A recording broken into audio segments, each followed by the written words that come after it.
Hello, this is Screenplay, the podcast where two professional screenwriters procrastinate on mic. I'm Kevin, and he's William. William. You know, I am la-di-da. Liam.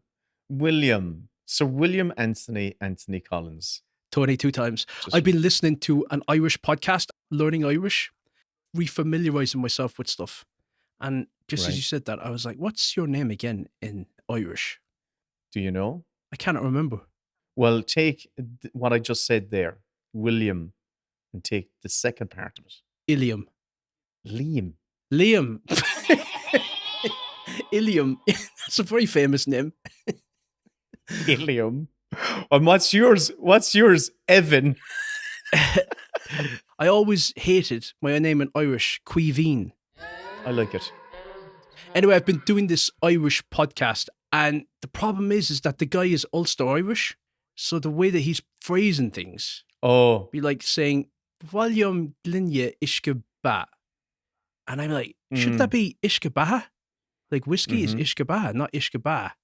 Yeah. But I've been enjoying it. I've been like slowly remembering Irish. It's coming back to me like Led the Hull. I'm like, oh, Jesus. I love it. Yeah. It is lovely. And when Caragum Dulgari and Maris Mashe de Holly, it's nice. That's the one thing that everyone can fucking say. It's like if you're ever out with a load of English or foreigners, like, can you speak Irish? Like, yeah, I can, yeah.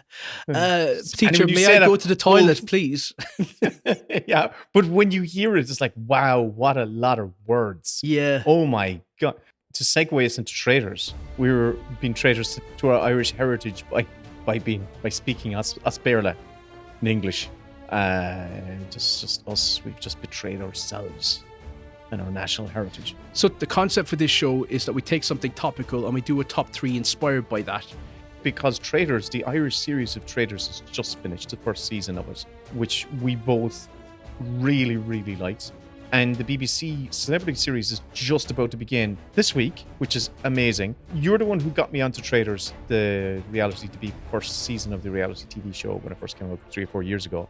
It's just such a brilliant, brilliant concept for a reality TV show. Everyone can ask themselves, could I do that? Or I think I could do that. This is what I would do in that situation. And it's excellent drama.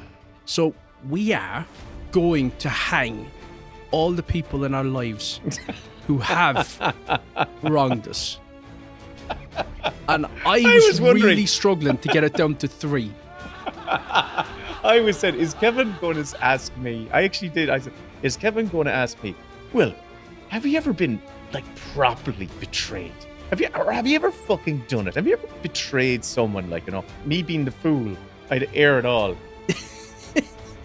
What's the point of having a fucking podcast if you can't hang people? That's why I want to do this episode. So I have a list of about 8 names. People. I'm starting with my mom at number 8. Mom, I know it's your mom. I know your mom. Go on. No. Do you know what? That would get us going viral, though. Not my mom, but if we did start talking about... Do you remember that producer, the one that I was telling you about? Oh. Wait. Yeah. I'm not going to bleep his name. I'm going to actually say it. No. Say it, yeah. We're going to talk about traitors in film and, I think, television that we think are cool. Oh. We think you said what we're doing. I'm not doing that at all. I'm not doing that at all. I think it's just like, Jesus, these traitors are such bastards. They're just the epitome of not evil. Always, though. Not always. No, they're not always. They're not always. But I'm just trying to. I'm just contradicting you, just to try and have a contrast. Trying to get a rise out of me. No, rise out of me. I don't think they're cool. I don't think traitors are cool. I don't want to be the traitor. I don't want to be when betrayed. A bad person turns good. I like when those moments happen in films. Yeah. And I can't think of many, but I can think of one to give you an example. They usually happen where the bad girl turns good. She gets a heart of gold. Yeah. So like in Superman, the original, when Eve Tessmacher saves Superman's life against Lex Luthor's wishes, when she goes in, she removes the kryptonite from around his neck and he kisses her and she tells him, or she kisses him before he can reject her. And she tells him that her mother is in wherever. It's like those are moments where she's actually betrayed the bad guy, but that's a nice moment. So you can have cool traitors. Yeah. That's fair enough. But I that's agree the with only you. one that I have. All Yeah. the rest of mine are just like bastards. I was also thinking where I was when my head was going was easy to find moments where our hero is betrayed. Because then you feel betrayed. Yes, yes, exactly. You're the character, the protagonist is the surrogate for the audience, so you're feeling it. But there are very few times where you're in the shoes of the betrayer, and when you are in the shoes of betrayer, it's a totally different experience. It's not. Then it's thrilling. It's Then it's thrilling. exciting. Can I give you another example of one where you are on the side of the betrayer? Go on. And it is cool. Ripley. Bitch. Would you count that? Ripley. Oh, shit. The Netflix show. I was thinking of fucking... Andrew Scott. Yeah, the masterpiece. Sorry. I was there going, like, Ellen Ripley? Oh, right. Yeah, no. That's very true. Yeah. You're in the shoes of this deceptive... You're complicit. You're complicit. Absolutely. How that one works is you're anxious to see if they get away with it. It's like, oh, what do you do next? Are you going to get away with this duplicity? Also, movies where it's based on con men, where somebody is doing some sort of heist or they're grifting. Then you're watching somebody betray somebody else. But I guess in those kind of stories, the person that's being betrayed, they had it coming. Yeah. So it doesn't really feel like a betrayal. There's a genre. There's one particular genre. This is a conversation that's going all over the map, right? But before you do that, I want to give you some parameters for what I was going to do, right? Okay. Because I said to you before we did this topic that I had a game I wanted to play with you. All right. Do you remember me saying that? No. Not at all. No. It's a very good thing that I no longer care that you don't care, because it makes me zen. But have you ever heard of the game Two Truths and a Lie? Oh, right. Yeah. Yes. I believe I know what it's about. Yes. So in our top 3, I'm going to give you 2 truths and a lie. And I want to see if you can tell which one of my top 3 is a lie. Whether I can actually be good enough to be on Traitors, where I can keep a secret and dupe you. So you're actually going to pitch, these are the films I'm picking as my top 3. Give me a proper pitch. You can't fact check me. You can't be on your side of the computer there Googling to be able to tell whether I'm bullshitting you or telling you the truth. Because then you'd be able to find me out pretty easily. Okay. But I'm going to just I'm going to commit. And then you're going to have to decide at the end which one of them is a lie and which one of them is the truth. Okay, that's good. And I will put the answer in the show notes.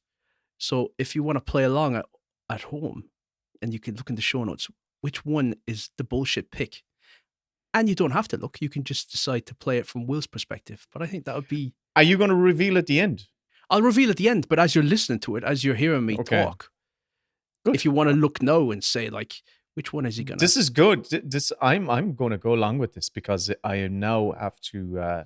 it'll allow me to calibrate. You're welcome to play along. You're welcome to also do 2 truths and a lie, and I can see then if you're...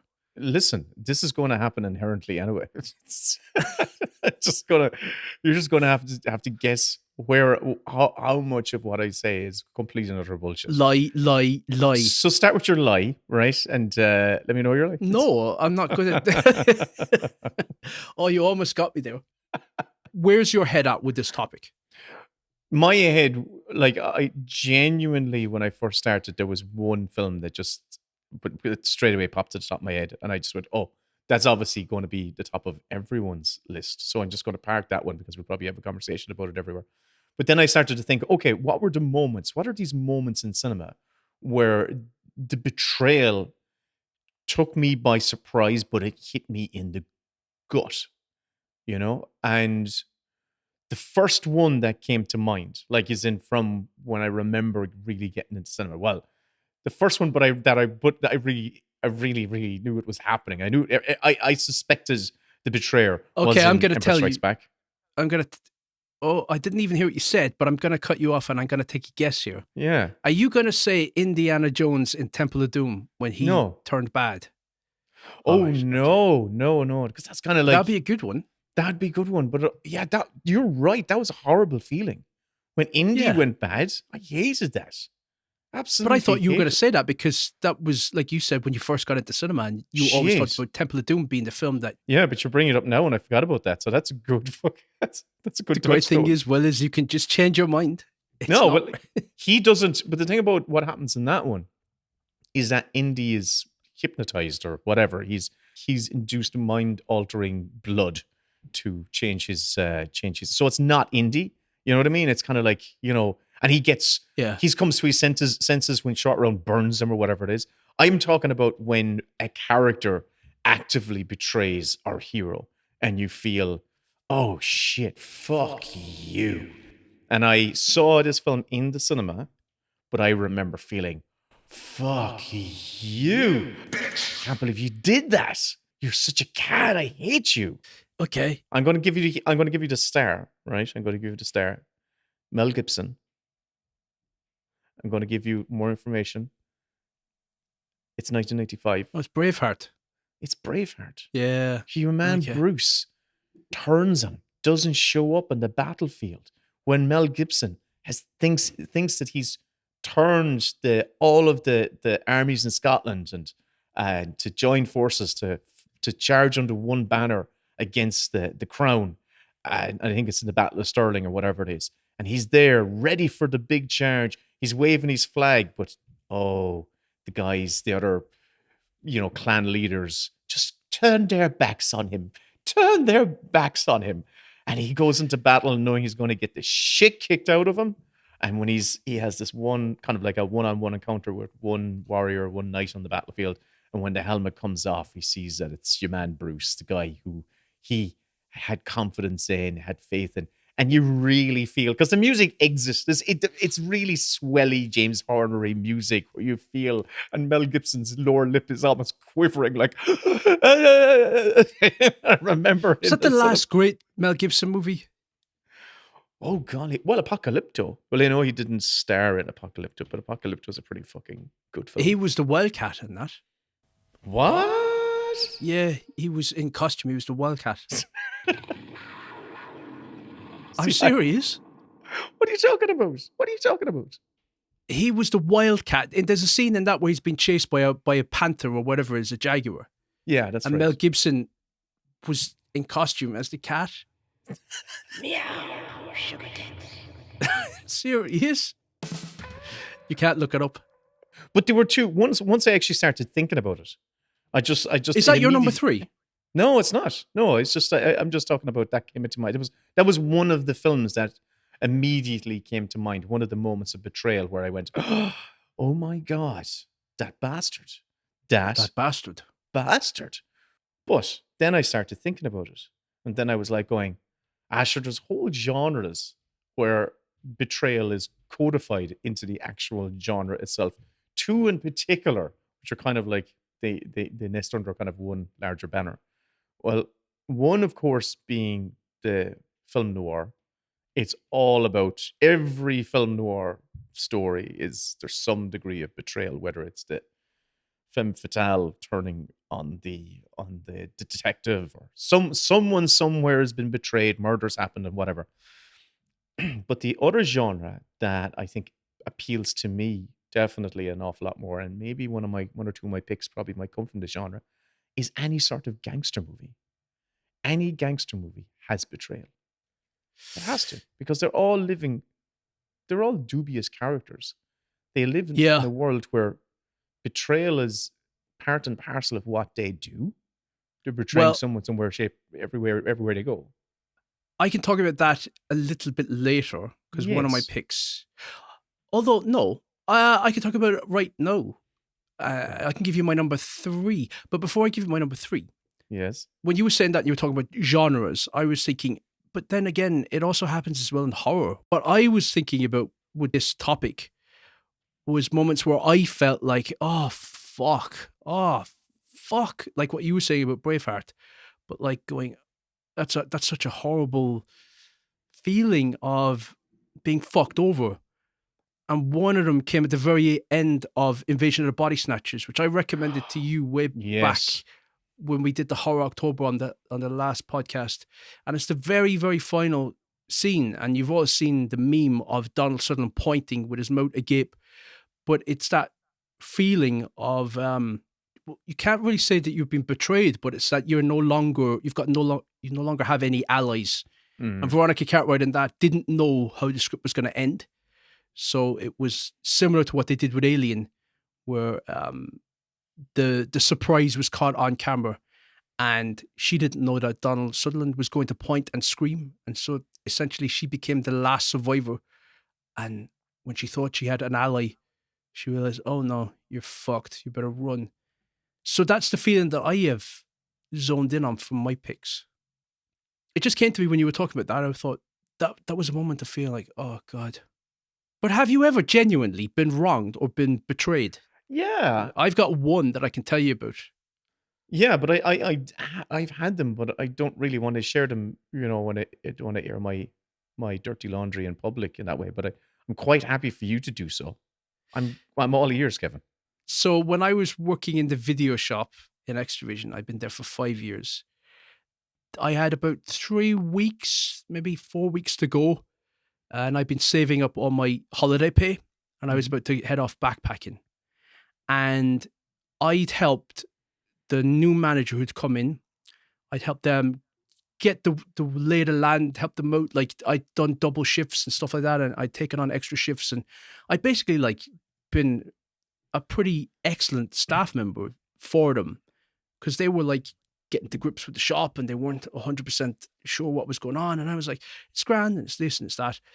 And one day the district manager, because we were the main store, she brought in the reports from all the other shops. They'd done an audit on all the other shops, basically see how they're running and how they're doing and stuff. And she asked me to go post it. And so I had all the reports from every shop and got the stamp, prepared it, sent it off. But I did something I shouldn't have done, which is I peeked at it and I saw how we did on our report. And I saw that we did excellent on our report.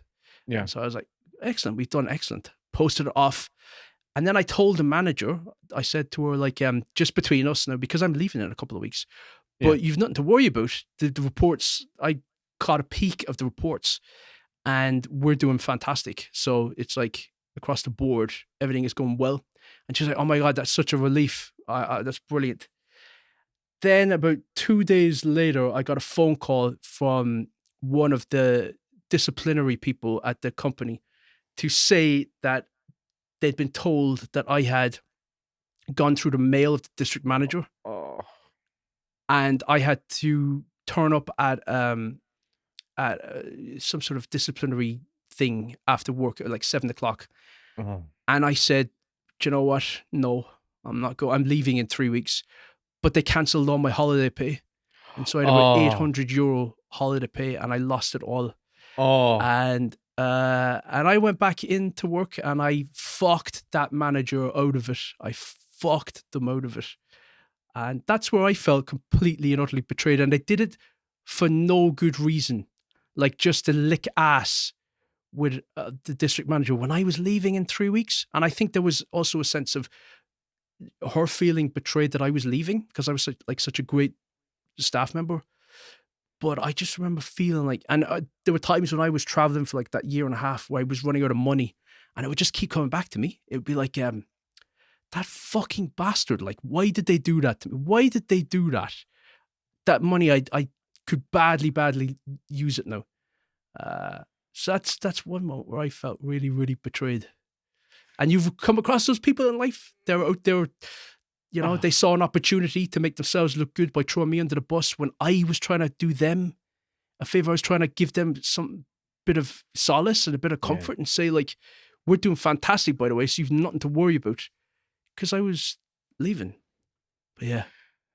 So those final 3 weeks were very comfortable and, must have been acrimonious and, I was gone. I left. I never went back to work. After I got that phone call. Oh, you actually, oh, God. I quit. I wasn't going to a disciplinary thing and they'd suspended my holiday pay.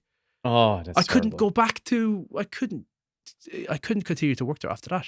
Yeah, So I just that's terrible. left about 3 weeks early, but it pissed me off. Something like in many ways, I was at fault for doing that, but I took a stupid gamble in telling the manager that I looked at the reports and we were doing brilliant. But I just couldn't believe that, like the justification for like thinking, why would you then go and tell the district manager that Kevin had looked through the reports and he told me? And she also lied to me. She said, I never did that. I was like, you're the only fucking person I told. You're the only person. So it was you. And then she came clean. It was like, there are some snaky, dirty, shitty bastards out there. And yeah, lesson learned. She's going to be on Traitors in season 2. I had not the same experience in Extravision, but it's experience where I felt I had been betrayed by the managerial staff.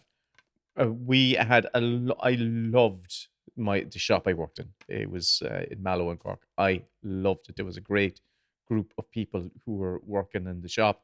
I remember going in, working extra shifts just to hang out with these people that were, you consider friends, that were just your friends. Yeah, and on the rare occasion, it wasn't very often. On the rare occasion, you get swarmed by idiot customers and whatnot, and I know the other shops had it way worse than us, but we had asked like the whatever general manager for security cameras to actually just put in some security cameras so we can protect ourselves and have at least some sort of backup.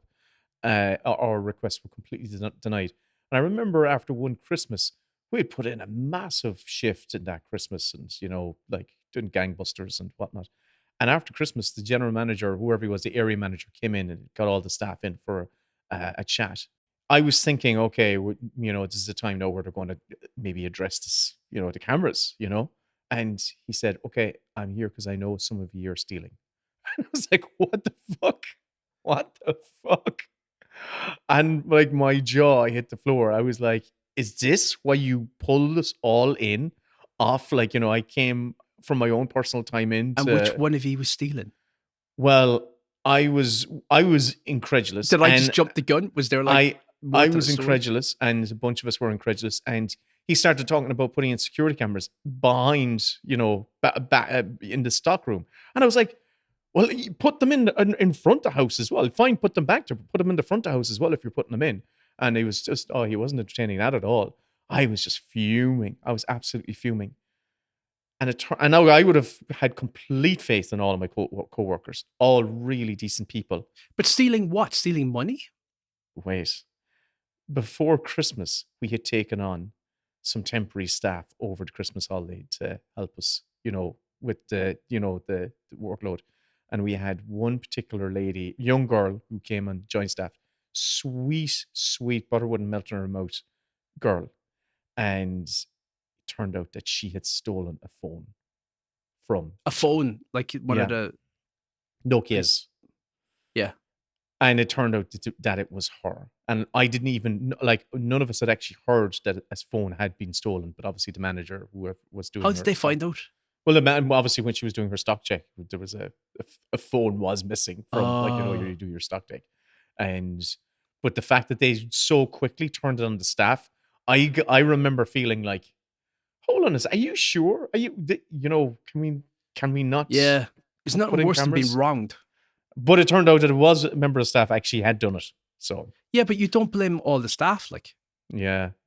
So anyway, fuck those guys. Fuck extra. I'm glad they're gone down the swag. No, I miss it. I'm fucking glad they're gone. Fuck them.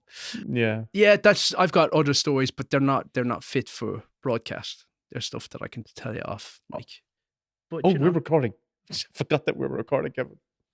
But I got away with it, and that's all that matters. Give me another one that came to my view. All right. So my number 3 is, like, my picks now are very, very obvious. They're ones that you'd go, is that it? But as I said to you, this is not the best bits. This is not me now trying to figure out how to dupe the audience. Yeah. And it's slightly different to the ones I was talking about where I said I felt personally betrayed, because this is the story of an anti-hero, and it's a sequel to a classic film.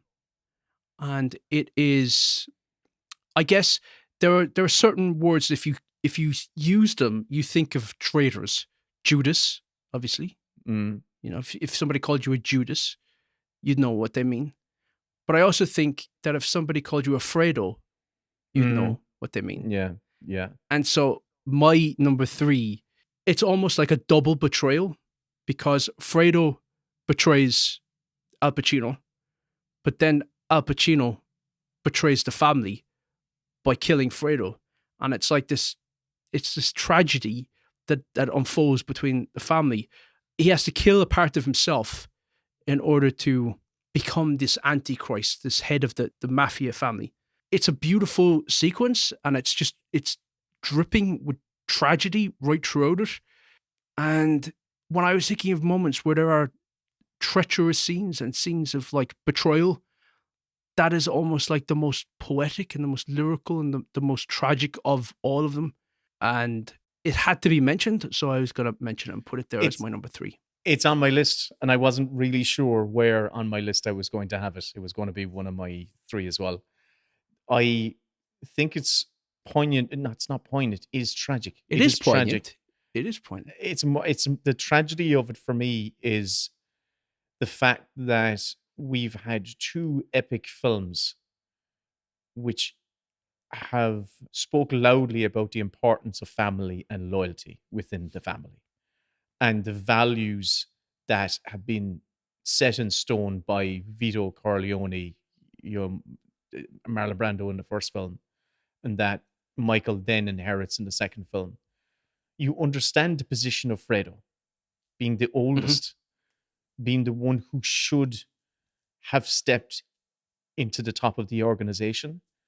And he's also a tragic character. He's so impotent and so he's harmless, but because he's just been overlooked and undermined and disregarded, that it festers within him. And so you almost feel like Connie, which is like, please, just, you've got to forgive him. You've got to forgive him. But he can't forgive him.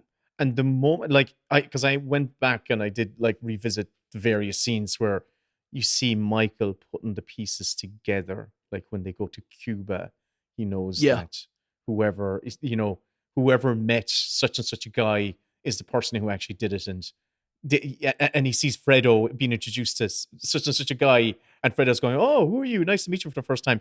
And then Michael learns that same night that through it.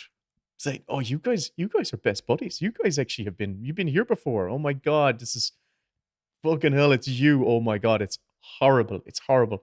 But you understand why Fredo feels so belittled, so powerless, so humiliated, emasculated by the decision of his father. And that's the tragedy of it, is it didn't have to go down this way. And Michael didn't want this. So when Michael does, it goes the other way then. When Michael does what he does to Fredo, it's heart fucking breaking. It's absolutely heartbreaking, because Fredo's he's never going to double cross him again, ever. No, he's not. Won't. That's the thing. You know that he's learned his lesson, but because of the mafia rules, he can't come back from that. But that's why it feels like a double betrayal. It feels like that for Michael to do that, it's so cruel. There were other things he could have done. He could have, I think even Connie says, just ostracize him, just like he won't show up when you're there and things like that. But he just has to completely properly end it. But it's brutal. It's so sad. Yeah. But when I think of Traitors, I just think, well, yeah, that's like one of the ultimate moments of betrayal in a movie is Fredo, and then him being killed by Michael. It's up there. Honestly, it probably is at the top of my picks. I genuinely don't know if I could find an example that would make a better argument to a more compelling, a more iconic betrayal than that particular. It's the Judas Iscariot situation. His brother turning against brother, and it's breaking each of their fucking hearts. It's not a bad guy, kind of. But Michael doesn't have a heart anymore at that stage. He's properly an icy, nasty bastard. But this is the thing. As you said, he's betraying the family. Michael then does. It's the final nail in the coffin for him. He waits until the mother is dead to do it. Yeah, it's awful. It really, really is. It really, really is awful. Because there's other Do you have any examples. moments like that with your brothers? Oh, are you being serious? Where am I going? I have to take my brother, lead him. Well, they probably did it with me, where they left me out in the woods to walk home and things like that. Or made me convince me that I had Batman pants on and I could wade through any river without getting wet when I was 4. Those sorts of things. Happy days. I think it's those the best betrayals are the most tragic and The most impactful.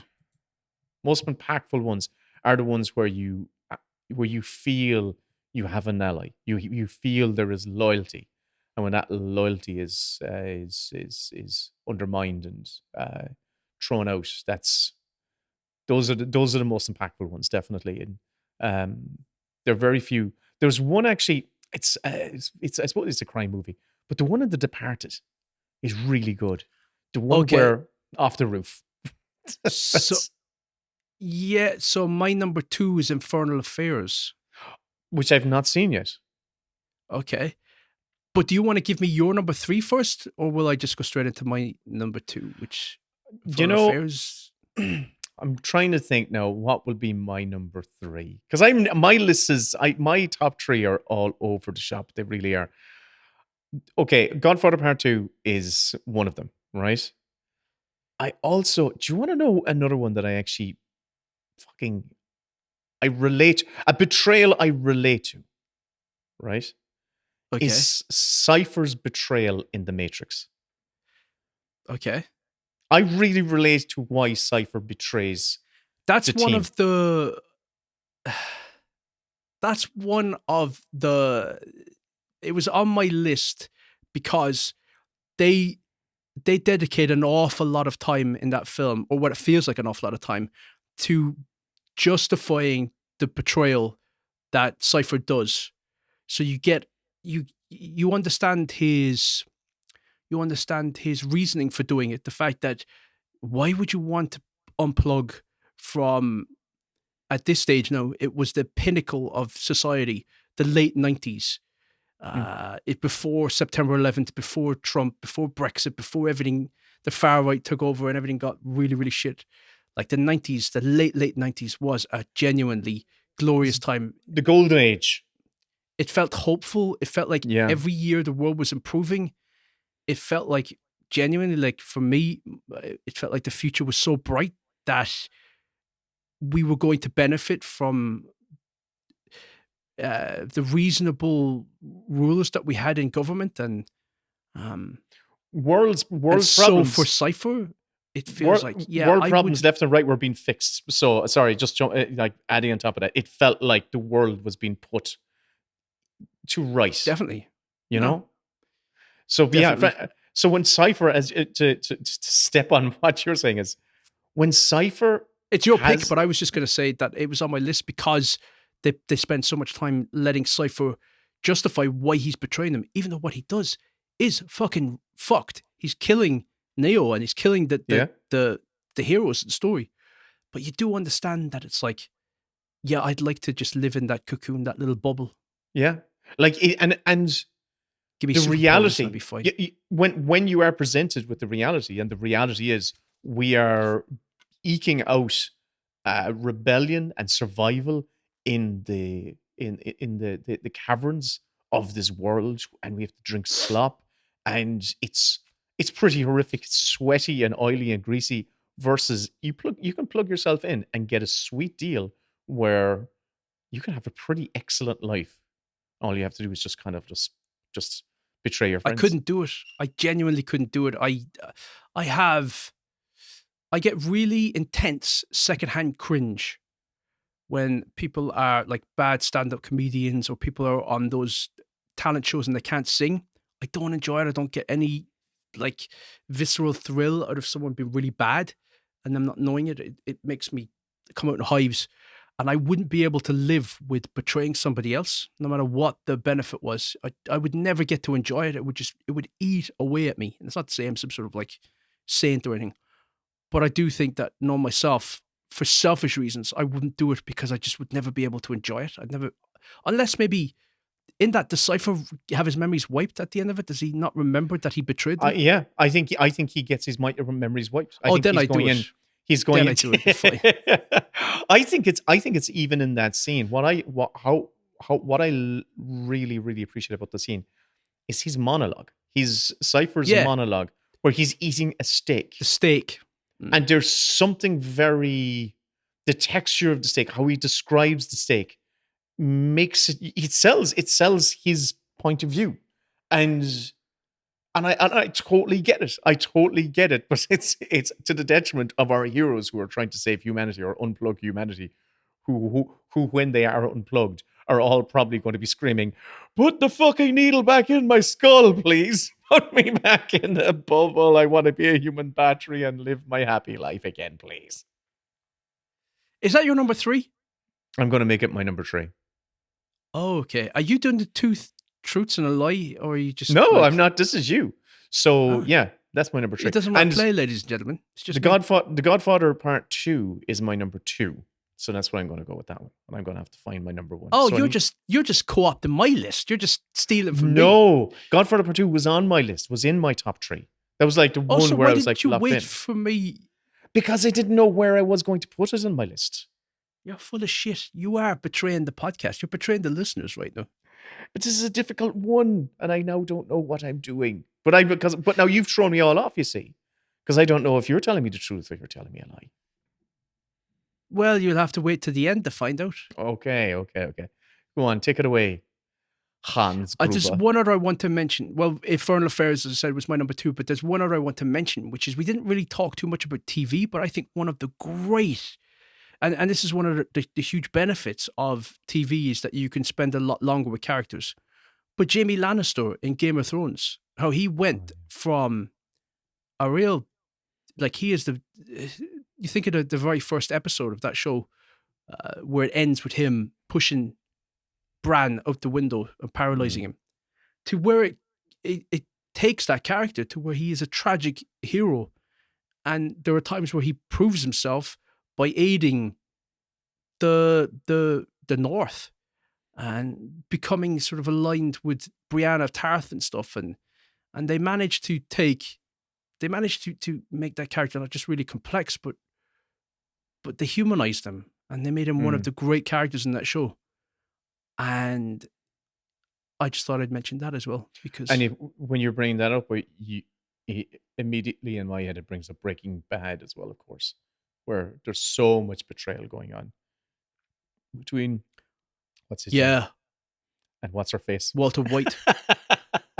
And the other that, but genuinely, it is, as you're saying. At I think it's like the 4th or 5th final episode, or maybe it's a little bit closer to the end, the 3rd, when he betrays his brother-in-law. Yeah. And he's on the ground, and he says to him, like, "Oh, you're so stupid. I was dead the minute that these guys showed up." It's like, you can't claw back any sense of like your conscience at this stage. It's you've crossed the Rubicon. It's gone, and I'm a dead man. You've killed me. And what a fucking great show that was. Now I want to go back and watch that again. And then again, The Sopranos, like when they kill, what was it? The actress was Drea something. When they killed when she's been working for the feds, and Tony orders her hit, and they take her out into the woods, and she's murdered. And usually you'd see the murders happen on screen, but because that character was so beloved, you've never seen The Sopranos, have you? Not properly. No, I've started it and never. You would genuinely love it. Like I know I would. I was loving it. It was just, it's hard to come by, and it was also finally carving out the time to watch it. But I genuinely want to. I think I might try and convince Karen to start it from scratch with me. Might be great to do. I think she would enjoy it as well. But yeah, so she's one of the few characters who gets killed off screen. They give her that decency. So it's crime dramas. Like, you're going to get so much more moments, betrayal of relationships in crime stories. Because you got people undercover and they're lying to people. They're wearing a wire and stuff and things like that. that's part of Infernal Affairs as well, where it's pretty much like a 1-to-1 with the remake with The Departed. So there's a lot of the same moments that happen, but the stylishness of that, like it's a Hong Kong film, and I just remember just being stuck right in the middle between both characters and feeling like it was so elegantly structured that you didn't know who to side with. You didn't know which one was betraying the other, and you just wanted both of them to. Like, I think I saw that film when I was in college, but it's like you'd almost want the buddy cop American version of it, where the guys team up together, but they can't. Yeah. So it's like a cat and mouse thing, where it's only going to end in the doom of one of them. A terrific film, and when you're talking about like the moments of tension and betrayal, there's just like one after the other with that. And they have, I didn't see Infernal Affairs in the cinema, but they have a similar moment in that, like with Martin Sheen's death in The Departed, where he's thrown off the roof. And I do remember that in the cinema, when the audience, you could hear the intake of like, oh fuck, Yeah, like you didn't just do that. Where the director is betraying the audience almost. He's like, oh, you like this character? Fuck you. This is your one lifeline, and I am going to get rid of him, and cruelly do so. Not even give him a heroic final beat. Everything was stripped away from him. He was just discarded.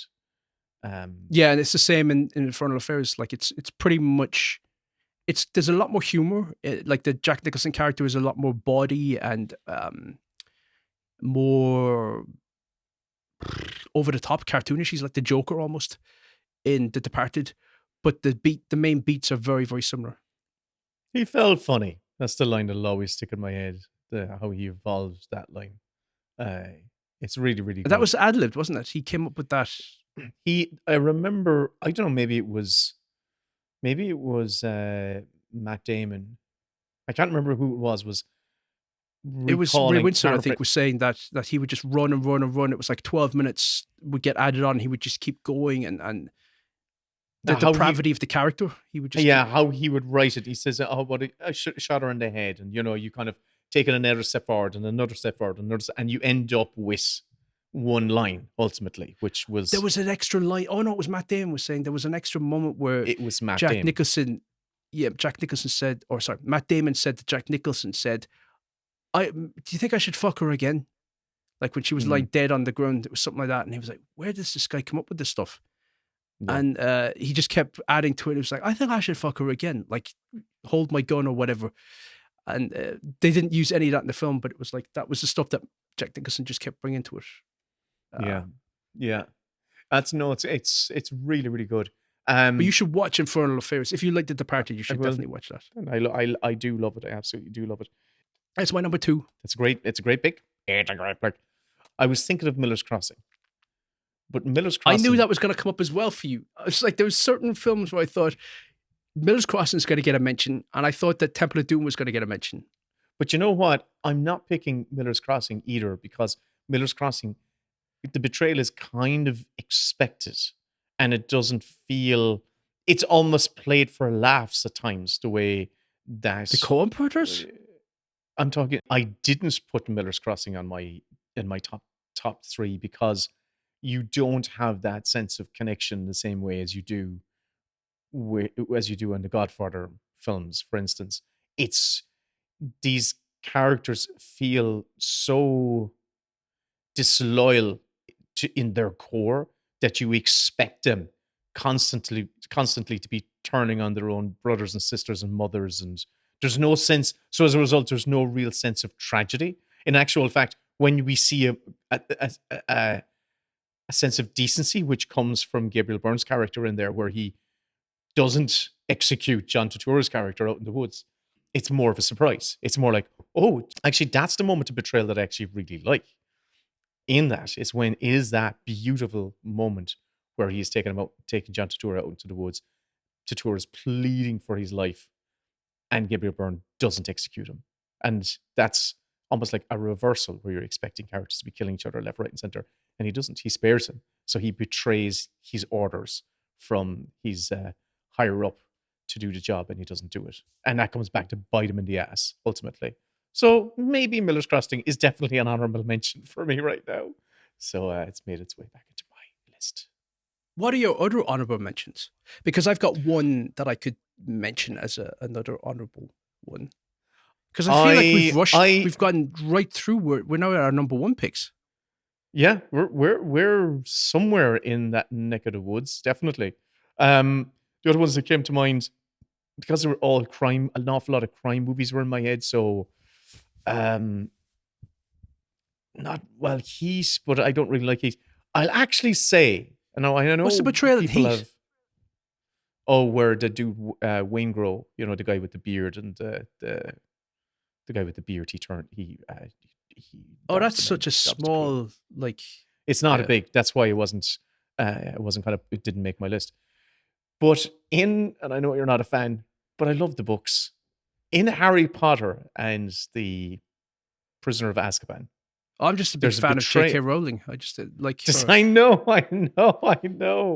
But I read these books to Luke, and I'm telling you that experience. That's a core memory for me and Luke. The experience of having shared. Did you read all the books? Reading the books. Yes, all the books. And how many months did that take? 7. I'd say it took us a few years. I'd say it was a couple of years of our lives, and that ended me reading books to him. So I'm no word of lie. When I finished the last 2 chapters of the last book, I cried. I genuinely in front cried. of him. Like I was close to shedding a tear in front of him, but it was. Well, I think I choked up in front of him when we were in the bed. I genuinely did choke up, and I was like going, "That's that." That's the end of this journey, because the kids grow up over the course of the books, and they mature and they go on to live their lives, and you're saying goodbye to these kids as I'm kind of feel. And you said to Luke, "That's it now, Luke. Goodbye. That's it. I'm off. I'm not going to talk to you now until you're 21." I'm going to, or good you're luck. not going to talk to me. Good luck with your double digits. How it's start? Yeah, it's turning out that sort of way where it's like, yeah, do you want to do something together?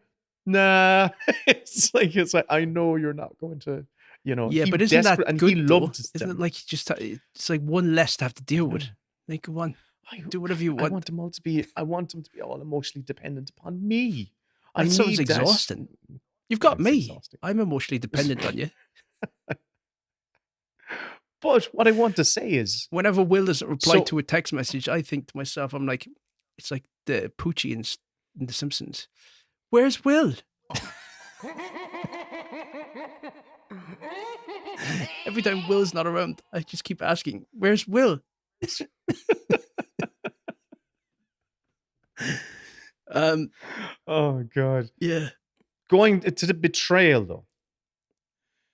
The betrayal that actually happened in the third book, the third film, where it turns out that all these... Prisoner of Azkaban? You haven't seen it. The Prisoner of Azkaban. I don't know if you've that right. That was a quiz question. Well done. Yeah. I don't know if you know any of this, right? But all of these kids go to school and they all kind of have little avatar pets. So little pets that they have with them, right? So Harry's got an owl. Larry, Rudolph, and Henrietta. That's all of them, right? Yeah. I've seen the movies.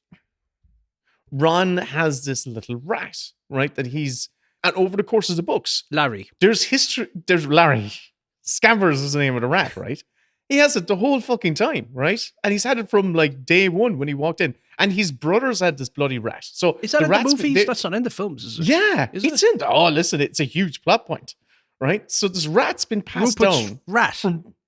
Rupert's rat's been passed down. The Weasleys are. This is like a thing. The Weasleys are poor, right? So the Weasleys don't have money. And so Ginger, Ron is always terrible cross. There you go. So essentially, I'm surprised they aren't called the Murphys. The way she kind of stereotypes people in these books. So that's not Ron like her. So Ron's inherited this rat that his brothers had, right? So it's a third-hand pet that he's taken with him to school, and is there for everything. Is by his side. Is kind of hanging on and kind of messing around with the other things and nibbling on his toes at night and all that sort of stuff. And in the third fucking film, it turns out that this fucking rat is a changeling the entire time. He's a fucking grown man, and as a grown man who is double crossed. He's Is that Dobby? Harry's dad and all.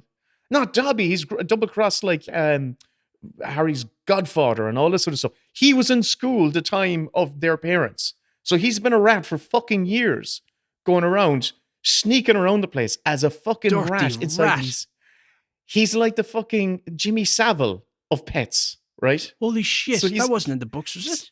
It's in the fucking books. He's going around. He's watching all these kids changing Ron for years. Essentially, he's there hanging around with these young kids for years as they're changing, going to bed, doing whatever they do, in showers and all that sort of stuff. The whole fucking time. And I always remember when we hit that reveal, I went, holy shit, that's some betrayal. You're kind of like your pet, the thing that you trust, the thing. Did you read the books before you'd seen the films, No. or did you forget the films? No, I think I actually forgot the films because I only saw the films once. And then I stopped started watching after reading them. Prisoner of Azkaban. I thought, what am I doing with myself? I don't give a fuck about these boarding school kids. I won't listen. I enjoyed the books. I did That's really grand. enjoy the books. You got to pick a side here. Can't, if you want I can't wait side for with the JK. TV series. Yeah. At least you'll enjoy the TV series, no, Kevin? Yeah. Why are they making that? Like, why? We're not here to ask questions like that. Just can't wait. That's what my doctor wait says for to me. season 3 where this big plot point comes along. So that's a huge betrayal. It's a huge betrayal, and I actually was impressed by the long game of it. Like, it really was a long game when you think about it. She probably just made up that on the day. Like, it's in the what book. am I gonna do? Fucking the rat betrays them. The rat. They'll never see that coming. No, I got to do a chapter on. It's in the fucking book. Mr. Rat was actually 58. She probably did it. She probably did do that. And all the times went, Larry and Rudolph were changing, Mr. Rat was watching them. That's terrible. Ron, no! His little claws going together, moving rapidly. I don't know how would a rat. Listen, let's not get into details like that. That would be disgusting. Stop thinking about things. Well, like Richard Gere did that thing with a gerbil, so you know. There's options. My number one, Will. Yes. Well, I'll tell you another honorable mention that I was thinking of, and that was in Get Out. Okay. Get Out was full of those betrayals. And I thought that is one of the seismic films of the 2020s. It lived up to the hype.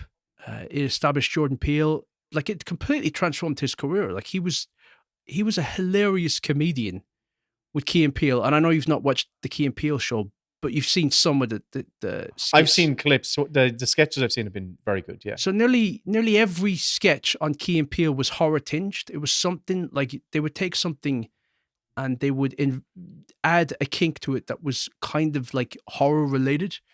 Not all of them, but a lot of them. So it sort of, it felt like a natural evolution for him to move into making genre films.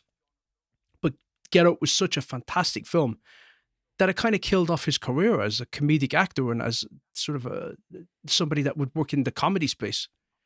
And whenever there's a film like that comes along that sort of like explodes onto the scene and becomes a must-see movie, you're going to get inevitable pushback. You're going to get people saying, it's overhyped, it's not as good as everyone says it is. But I really think that that's such a perfect film. And that film is about race relations. So it's almost like built in the betrayal of the family against the main character. But the betrayal that I remember feeling was a standout was when Rose betrays him, when the girlfriend, who has been his closest ally, and the one where he's like, do you not see what this family's like? And her playing along with it and being like, something is really fucked here, and she's defending him and stuff like that. And then it reveals that she's in on it and she's like a psychopath. That was a great like twist moment in the movie, and the audience had a similar reaction of like, whoa. Mm-hmm. But will I give you my number one now? And this is the thing, I still don't fucking know where you're going with this two truths and a lie business. Because I don't think I've heard the. I think you've been telling me Well, the don't truth. do that. Because now you're setting me up, you fucker. Yeah, sorry. Okay, go on. My next one is going to be Scream. Actually, when Billy and Stu are revealed as double killers, that is a brilliant reveal. But I don't think it's a betrayal because that's a whodunit. So it's true. kind of like it's kind of built into the story that you were expecting somebody close to her to be the killer, but you just didn't expect two killers. But it's not Scream. Scream. It's not so long. I wish I could say it some more. Go on. You can Go do on. it as What much is as your- you what's want. Keep doing it. Keep going. I know, and this is just. I know, and I know the way you work. I know the way you work. It's just go on. I'm not doing that I shut anymore. my I'm mouth. not like going to. I'm shut my mouth. Oh God, we used to have great crack on the best bits. When it was edited. When it was edited, yeah. Do you know what I was listening to the other day? I was like going What? through my folder to try and find, because on our Patreon, We can't put these out on the main feed, right? if you're listening to this early, you're already on the Patreon. But if this makes it into the actual edited cut, come on over to our Patreon, please. Was all the bespoke little themes that I did, and I was listening back to them, and I thought, these are actually really fucking funny and really well done. And how did I do it? And why did I do it?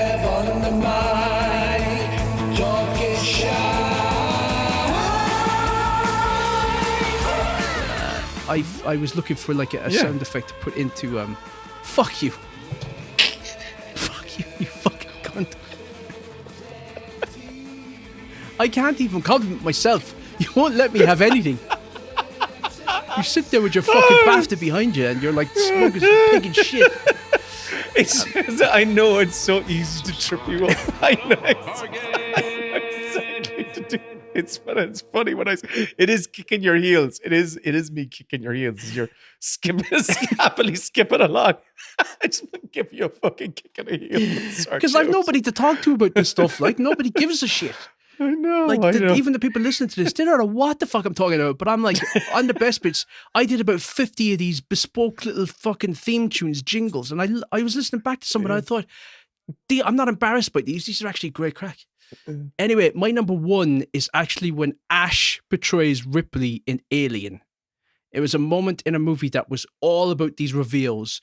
The creature just kept evolving and turning and twisting, and it's becoming like even more grotesque and fascinating. And I did not see Ash being a robot in the middle of the movie.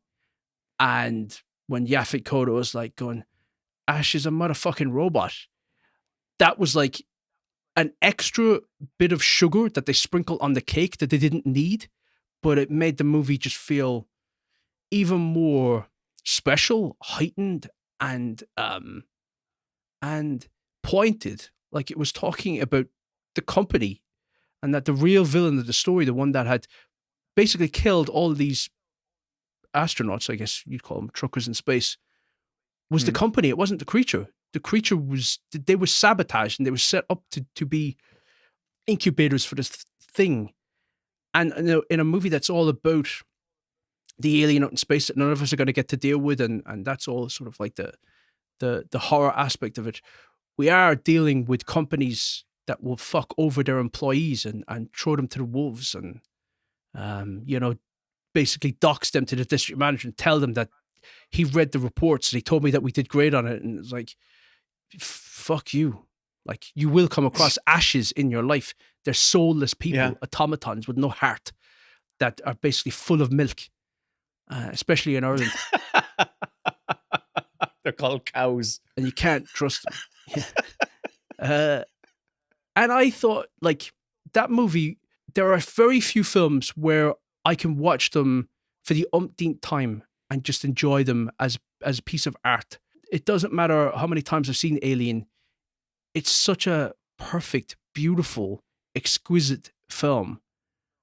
And the moment of Ash being revealed as the betrayer, the saboteur on board, is fantastic, and it fucks over the remaining 3 that have to then, try and survive this thing. And it's a great sequence as well with Ash, where he's basically telling them, "You have my sympathies," with his, little plastic head smirking at them.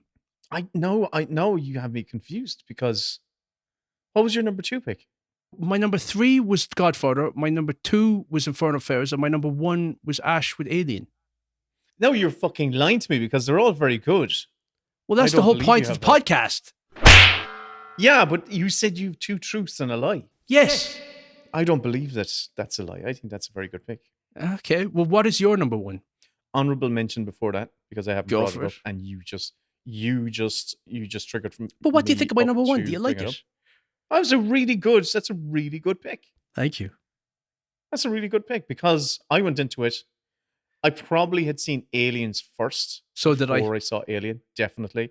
So I think I might have been primed to be suspicious of the android, because Ripley in Aliens is immediately suspicious of. I was too young, you see, when I saw Aliens for any of that stuff to linger with me. Right. I think I saw Aliens when I was about 13, and then I didn't see Alien until I was probably 19, 18. Right. Yeah. I saw them very close together. I saw them pretty close proximity. Aliens first and then Alien. So I was at the very cinema. Suspicious. Yeah. That was Alien was the number 1 film in cinemas when I was born, actually. So I always kind of loved that. But thingy. This is in Ireland, like, so that was what, 1981? Like, 'cause they used to take, films used to take fucking years to come out. Yeah. Didn't E.T. come out like about a year after it was released in? Well, I'll tell you as a fact, E.T. I have this vague memory of being on holidays in Ballybunion with my family. It was my father's cousins had a caravan down there, or whatever it was, or they were parked. They were parked there for the weekend. They just let the boot open, and that was the caravan. We just went to visit. We went to visit. Erect a table and put down some sleeping bags. They had, and I believe they still have a caravan. That caravan is still there, actually. Anyway, but we went to, that was our holidays. That was the height of our holiday going as children. And we went there, and I have this memory of going to see E.T. with my brothers, having the shit scared out of me in the cinema in the opening scene, and having to be taken home because they kept shaking the chair. Yeah. So that was Alien. Look at the alien. He's going to get you. I was old enough to remember that, or so it was like probably 1984 or something like that, or it wasn't. When did that come out? 82, wasn't it? I think it was 82. In America, 82. Came out the same time as The Thing and Blade Runner. Mad. What a summer. Yeah, what a summer. Well, anyway, honorable mention, because you primed me for it, is the betrayal of HAL in 2001, A Space Odyssey. Because I remember watching that. It's not really a betrayal. It kind of is, though.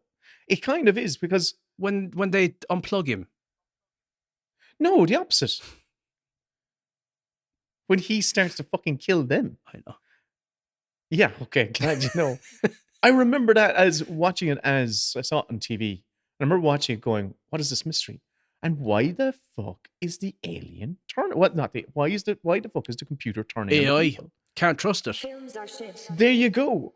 So it was so unsettling because I couldn't understand what was going on. I didn't understand why the machine was turning against man.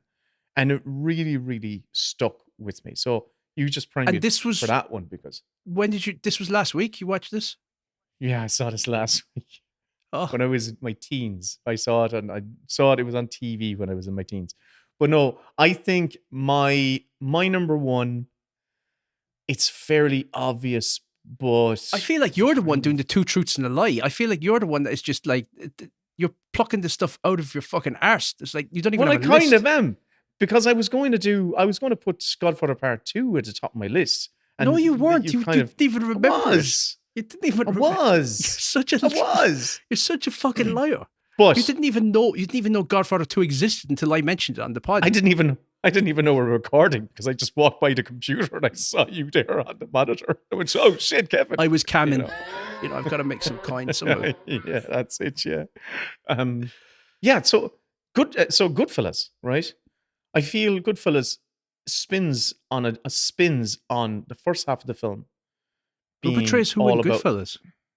Oh, I believe I would actually almost say the first half of the film is about loyalty, and the second half of the film is about betrayal, and it all spins after the heist, the big diamond heist that they do, and they start to get the core group of Henry Hill, Robert De Niro, and Joe Pesci start to get suspicious of all their colleagues who are in the heist, and they slowly start to take out all of their fellow.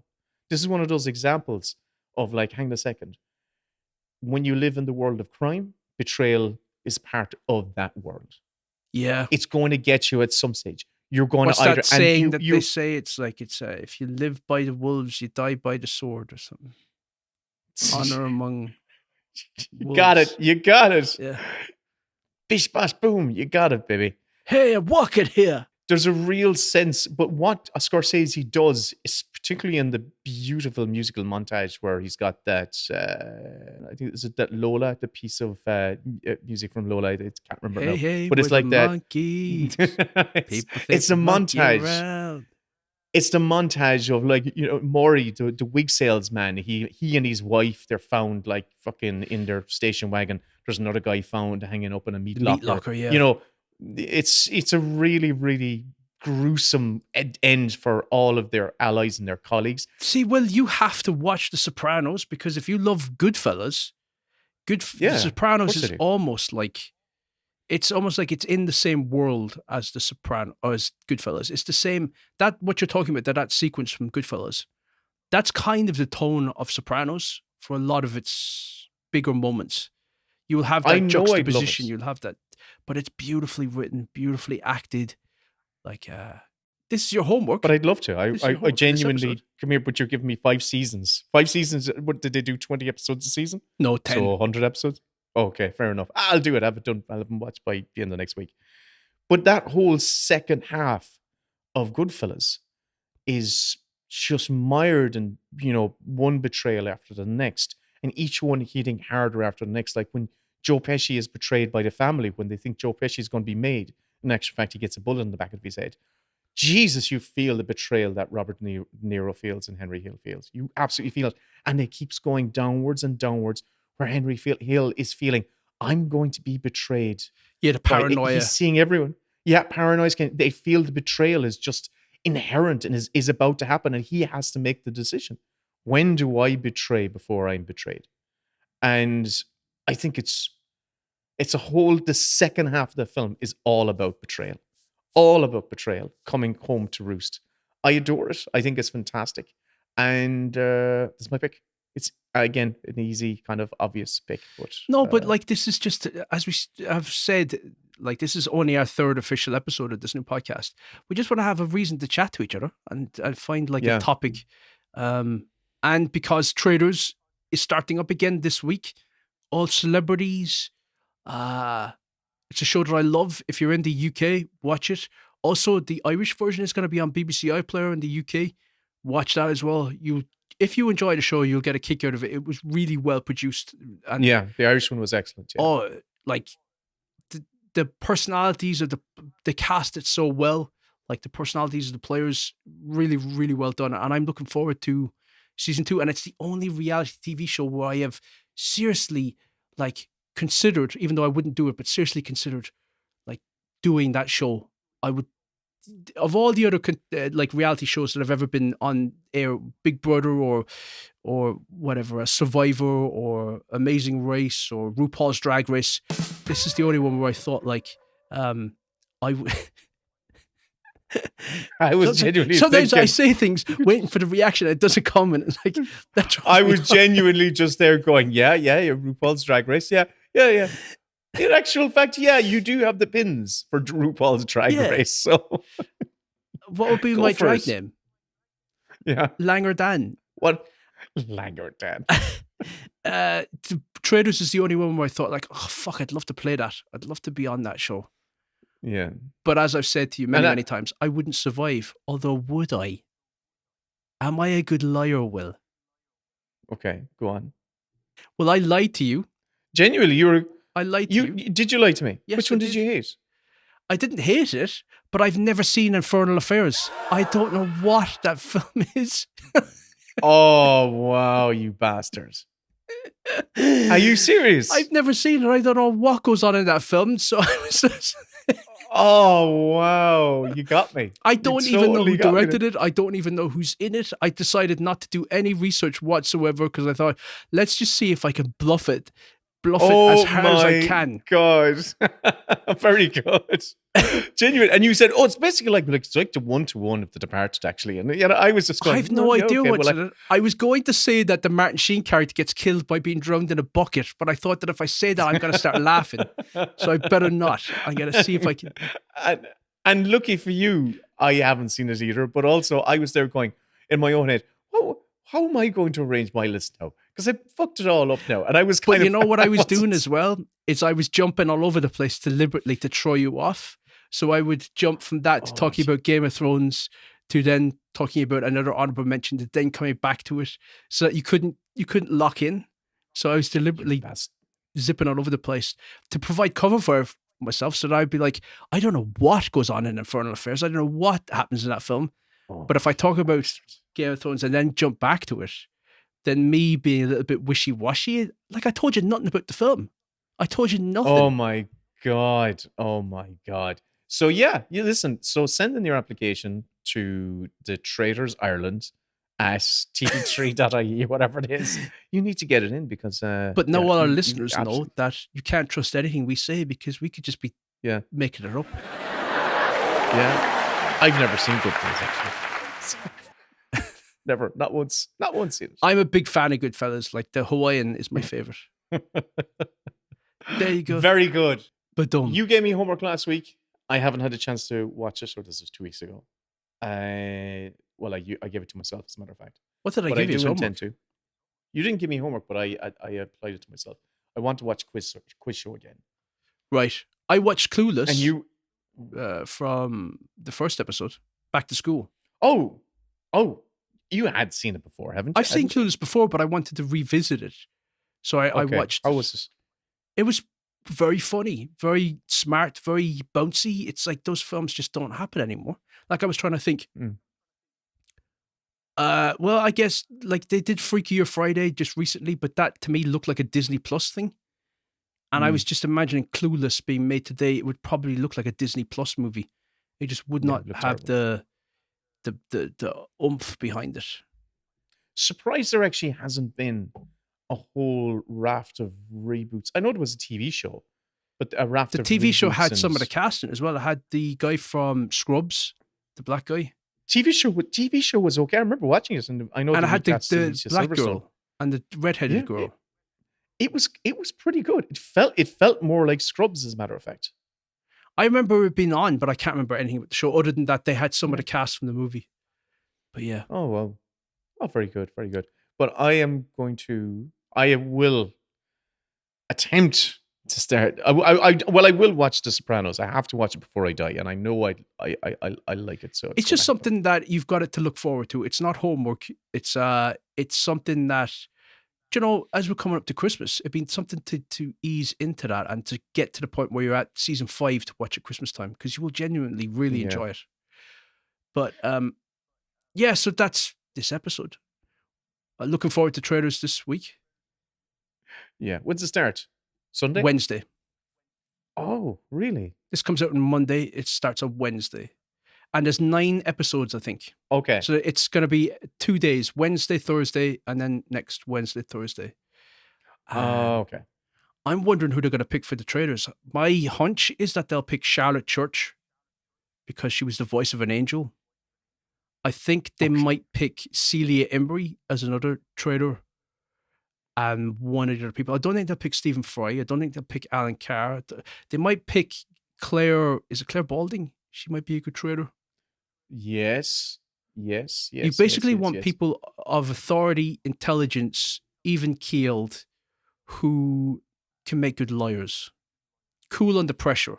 And then also you also want the person who has got that, the traitor DNA, the traitor vibe, someone is going to be who's going to enjoy and relish. I don't know who of that group actually would suit that.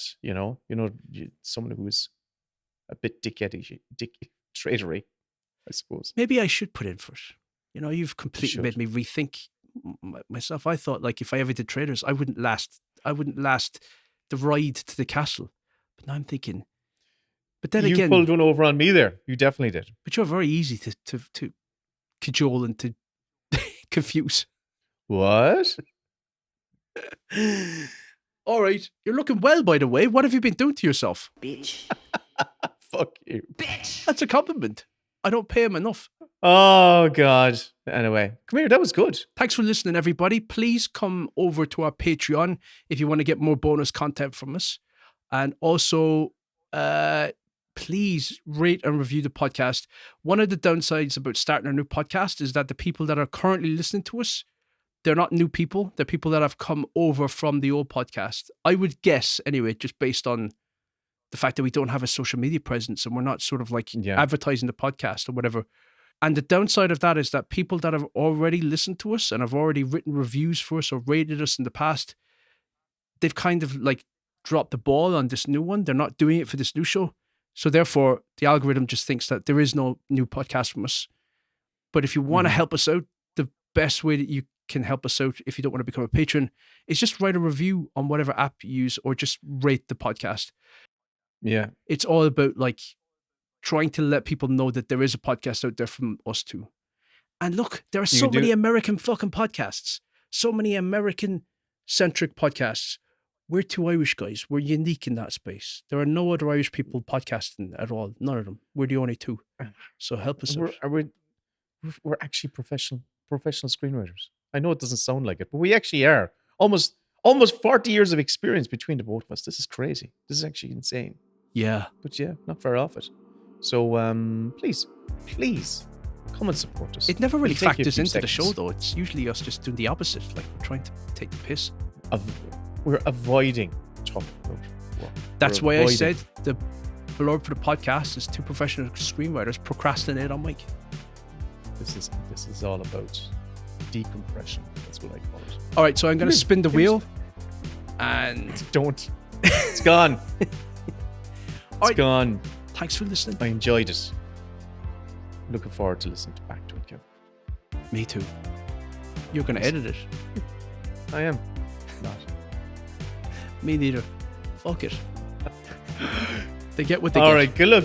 Bye. Chat next time. Bye-bye. Bitch.